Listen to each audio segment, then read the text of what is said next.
Hello. కానమోకు కథావచనం మోహనవచనం పరిజ్ఞాన హితబాండం. శ్రోతలకు ఆహ్వానం, నమస్కారం. చదవదగునెవరు రాసిన తదుపరి చదివిన వెంటనే మరువక పలువురికి వినిపింపబూనిన అది ఏ పరిజ్ఞాన హితబాండమౌపో మహిళ మోహనవచనమై విరాజిల్లు.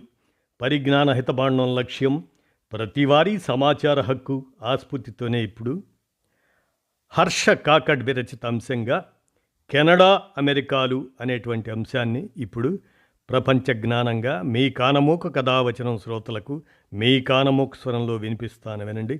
కెనడా అమెరికాలు హర్ష కాకడ్ విరచిత ప్రపంచ జ్ఞానాంశం. ఇక వినండి. ట్రంప్ రాకతో ట్రూడోకు చిక్కులే. అమెరికాకు కెనడా పొరుగుదేశం మాత్రమే కాదు, నాటోలోనూ సహసభ్యురాలు. శత్రుదారుల గురించి హెచ్చరించే ఉత్తర అమెరికా అంతరిక్ష వైమానిక రక్షణ కమాండ్లో ఉభయ దేశాలు వ్యూహపరమైన భాగస్వాములు. అగ్రరాజ్య అధ్యక్షుడిగా డొనాల్డ్ ట్రంప్ విజయం అమెరికా కెనడా పొత్తును ప్రతికూలంగా ప్రభావితం చేయవచ్చు. ట్రంప్ గెలుపు చాలామంది కెనడియన్లకు ఆదుర్దా కలిగిస్తుందని ఆ దేశ ఉప ప్రధాని క్రిస్టియా ఫ్రీల్యాండ్ అంగీకరించారు. ట్రంప్ సర్కారుతో కలిసి పనిచేస్తూనే కెనడా అభివృద్ధి, భద్రత, సార్వభౌమత్వాలను కాపాడుకుంటాము అని ఆమె పేర్కొన్నారు. మరోవైపు అమెరికాతో తమకు సాన్నిహిత్యం ఉన్నందువల్ల ఇతర దేశాలు ట్రంప్ సర్కారుతో వ్యవహరించడానికి తమ సలహాలు తీసుకుంటాయని కెనడా విదేశాంగ మంత్రి మెలనీ జోలీ వ్యాఖ్యానించారు. తద్వారా ప్రపంచంలో కెనడా పలుకుబడి పెరుగుతుందన్నారు. వాస్తవానికి భారత్తో సంబంధాలను కెనడా చెడగొట్టుకుంటున్న తీరును చూసి విదేశాంగ విధానాన్ని ఎలా నిర్వహించకూడదో ఇతర దేశాలు తెలుసుకుంటున్నాయి. అక్రమ వలసలపై గుర్రు. ఎందుకంటే అమెరికాలో ట్రంప్ గెలవగానే కెనడా ప్రధాని జస్టిన్ ట్రూడో ఆయన్ను అభినందించారు.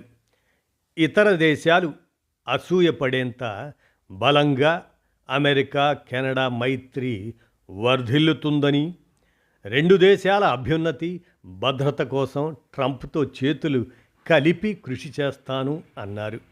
నిజానికి ట్రంప్ మొదటిసారి అమెరికా అధ్యక్షుడిగా ఉన్నప్పుడు కెనడాతో ఏర్పడిన ఉద్రిక్తతలు ఆయన రెండోసారి అధ్యక్షుడైన తర్వాత కొనసాగవచ్చు. ట్రూడోను వామపక్ష అతివాద ఉన్మాదిగా ట్రంప్ లోగడ వర్ణించారు. ఆయనది రెండు నాల్కల ధోరణి అని ఖండించారు. 2019లో నాటో శిఖరాగ్ర సభలో ట్రంప్ను ట్రూడో వెక్కిరించడం కెమెరాలో రికార్డయింది. ఇక ట్రంప్ తన నైజం ప్రకారం ట్రూడో తల్లిపై నోరు పారేసుకున్నారు. ఆమెకు క్యూబా దివంగత అధినేత ఫెడల్ కాస్ట్రోతో సంబంధాలు ఉండేవని సేవ్ అమెరికా పుస్తకంలో ట్రంప్ ప్రస్తావించారు. కెనడా, మెక్సికోల మీదుగా అక్రమ వలసదారులు అమెరికాలోకి చొరబడుతున్నారని, దీన్ని అరికట్టకపోతే ఆ రెండు దేశాలపై చర్య తీసుకుంటానని ట్రంప్ హెచ్చరించారు. తాను అధ్యక్ష పదవి చేపట్టిన తొలి రోజే అమెరికాకు ఈ రెండు దేశాల ఎగుమతులపై 25% అదనపు సుంకం విధిస్తానని ప్రకటించారు.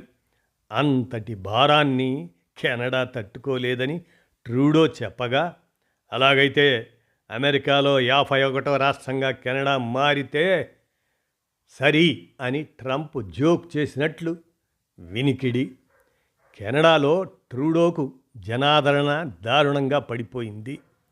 తదుపరి ఎన్నికల్లో ఆయన్ను సాగనంపాల్సిందేనని ఎలాన్ మస్క్ సహా పలువురు ట్రంప్ మద్దతుదారులు భావిస్తున్నారు.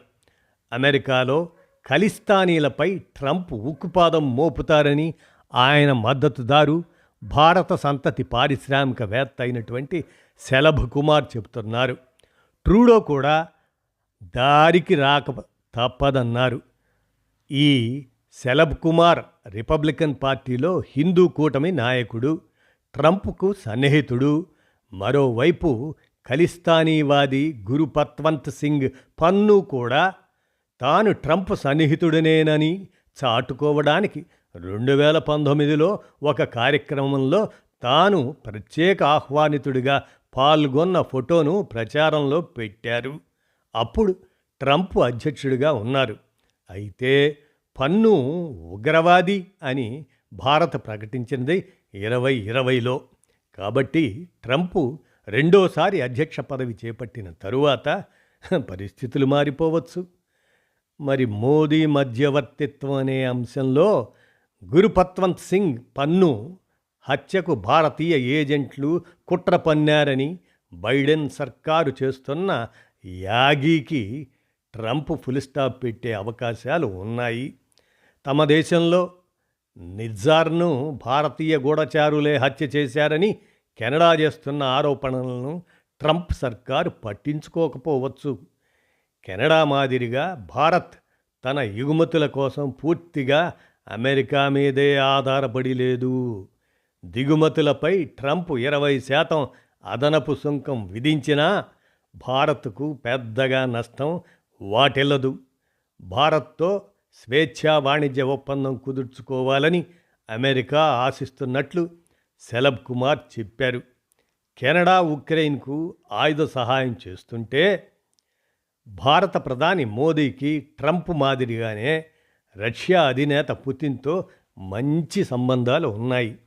ట్రంప్ హయాంలో రష్యా ఉక్రెయిన్ యుద్ధ పరిసమాప్తికి మోదీ మధ్యవర్తిత్వం నెరపినా ఆశ్చర్యం లేదు. చివరకు భారత్పై తాను ప్రారంభించిన నిందా యుద్ధంలో ట్రూడో ఒంటరిగా మిగలవచ్చు అంటూ హర్ష కాకడ్, వీరు విశ్రాంత మేజర్ జనరల్, వారి విరచిత అంశంగా కెనడా అమెరికాలు అనేటువంటి అంశాన్ని ప్రపంచ జ్ఞాన సమాచారంగా మీ కానమోకు కథ వచ్చిన శ్రోతలకు మీ కానమోకు స్వరంలో వినిపించాను. విన్నారుగా, ధన్యవాదాలు.